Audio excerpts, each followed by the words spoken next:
Why aren't white people openly racist? Why do they try to hide it with these weird innuendos that they think are subtle? It's because part of them knows that racism is not currently in fashion.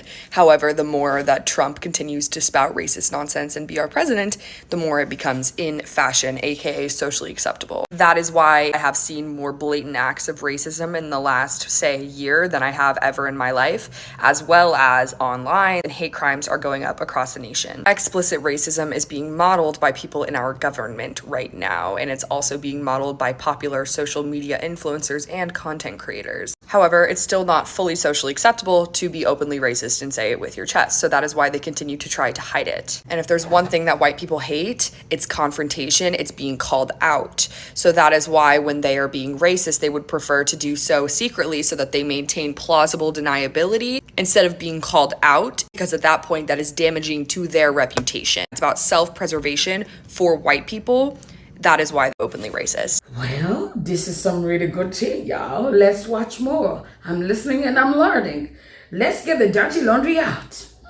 My name is Kylie, and I'd like to explain this analogy for the reason I make my content. Growing up as a white person, you are taught that everything you do is rooted in merit. So all of these CEOs who have earned their positions, it's because they are truly the best qualified for the job. Sexism, racism, etc., none of that exists. And in fact, our country has completely healed from the time of the Civil War when white people had enslaved people based upon their race. So now everything is perfectly equal. And if you don't work hard, that is why you end up in the position that you end up with. Systemic inequalities aren't real. Police departments aren't racist. And in fact, if you do the right thing, you will always succeed and you will always have good things come to you. Sort of a just world hypothesis situation. You don't even learn about racism until you're 15 or 16. So in many ways, the knowledge of white people about racism, whether it's something they say or do or participate in unknowingly, it's about the knowledge of like a kindergartner. So that's why something that seems obvious to you or to other people who have grown up experiencing racism is not at all obvious to white people, which is why I make the content that I do, to encourage white people to be actively anti-racist and to stop doing these things that I call out in my videos.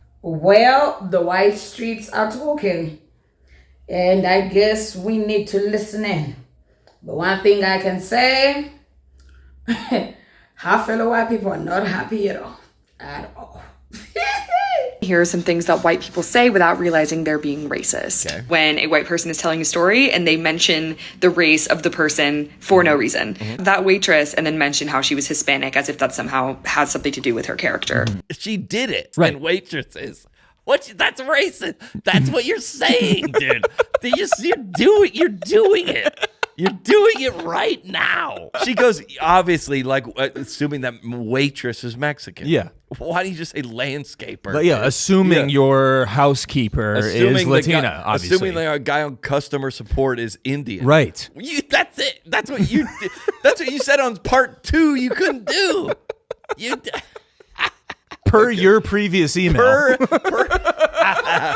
Per what you just said to us, dude. I think the funniest part about all of this is that there are so many people in the comment section, white people, that are asking her, you're trying to mean that we have white privilege, but what do you mean we have white privilege? White people are literally coming for her like, you are literally betraying your own people. Things that we are told to do when we are young, they are for our benefit and keep the privilege that we have to be superior to other races, to other people. And now you're airing out our things and how we be and how we operate and how we are raised. And it's funny because in the comment section, people are actually acknowledging the fact that majority of the times, the white people that we see that do discriminate people of color, these people grew up in households that told them that this behavior was okay and they were superior. But also, I'm finding it hard, y'all, to understand how some other white people in the comment section literally don't understand that they have privilege. Literally asking her, what privilege do we have? Which is giving me a sense of they think they're perfect. Like they don't even realize at all that they have some sort of privilege and some superiority. And they're just living out in the world knowing, we're just normal people, we're just living this life. And anytime someone from their own tries to come and say such things, like to bring awareness on how they treat people of color, it's always like, oh, now you're crossing the side. And I don't even understand why it's always like, oh, you should be dating a black man or you should be dating a black woman. That's why you're switching sides. Y'all, I I don't know, but y'all tell me what you think about the situation. Tell me what you think about white people that come on the internet and they start ratting out, their dirty secrets and the things that they make black people go through, or people of color in general. Do you think they are genuine? Do you think it's because something happened to them within their community, or they just nice people that are like, no, I'm sick and tired of seeing this? This might be a hot take, but there's a huge difference between being not racist and anti-racist. Growing up as a white person, I was not racist. I didn't say the N-word, but I also was terrified to participate in any sort of discussion about race. I sort of just stayed out of it, right? I was like, this isn't a problem I contribute to, but it's also not gonna be a problem that I help put an end to, I guess. Then I went to college at Brown, and that's where I learned that not being racist is in its own way contributing to racism. Because if you are too scared as a white person to call out the racism of other people or to critically examine your own biases, especially your implicit ones, that is still a contributing factor to the problem. And that's why I now make the content that I do, because I'm thinking back to all of these things that I heard as a child and I'm seeing my entire life in a new light. Like, wow, this family was quite racist.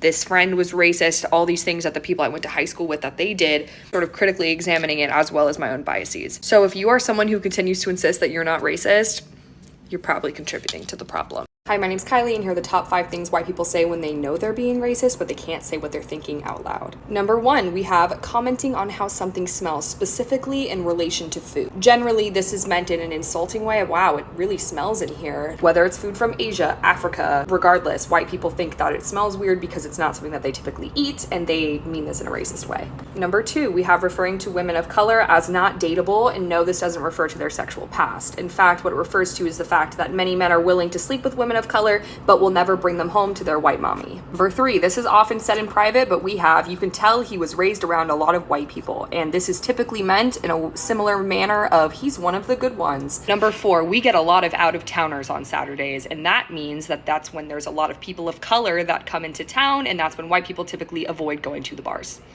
Yeah. Number 5, referring to very safe areas in the suburbs as ratchet, the ghetto, or the hood. If it's not the direct center of the downtown of their suburb, this is typically when they use it. My name's Kylie, and here are the top 5 arguments that white people use to claim they're not racist. Number 1, coming in hot, we have, I don't see color. AKA, I didn't mean anything racist, and you're actually the racist one for even talking about race. Number 2, we have, I'm not racist, my boyfriend/girlfriend is insert minority here, thinking that dating a person of a specific minority group therefore excuses them from being racist. Number 4, we have I don't care if you're black, white, yellow, or purple, as if that absolves them from being racist by simply declaring they're not, then they're not. And number 5, oh, this one's tough. We have I have black friends, therefore I can't be racist, not only to black people, but to any minority group. As you can see, the main thing in common between each of these phrases is a refusal to take responsibility for the racism and actually finding a way to make themselves seem more relatable